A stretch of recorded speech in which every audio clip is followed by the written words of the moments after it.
نظرية التغافل، اختيار معاركك، توفير طاقتك، كل دي مصطلحات مهمة لازم نحطها في اعتبارنا دلوقتي، مهمة لصحتنا النفسية.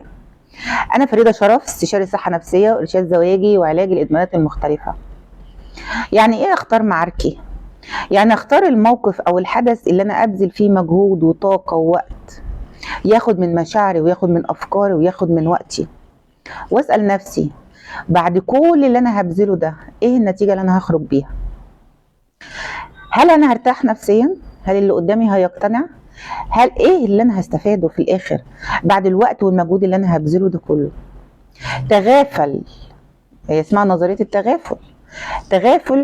تغافل عن الاشياء اللي ممكن تاخد من وقتك ومجهودك ومشاعرك وافكارك، وفي الاخر ما بتطلعش بنتيجه مرضيه. هل انت بتعرف ترضي اللي قدامك؟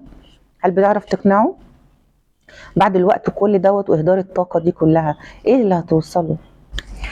اعتبر نفسك الآلة اللي بتشتغل 6 ساعات في اليوم نسبة تهالكها أقل من الآلة اللي بتشتغل 8 و10 ساعات في اليوم. عمرها الافتراضي بيبقى أطول لأنها شغالة وقت قليل، إنما الآلة اللي شغالة على طول وفترات أطول وساعات أكبر نسبة تهلكها بتبقى أعلى، عمرها الافتراضي بيبقى أكبر. اعتبر نفسك آلة، كل ما تشغل عقلك ومشاعرك وأفكارك وجسمك كل ده بياخد من عمرك، بياخد من طاقتك، بياخد من صحتك النفسية.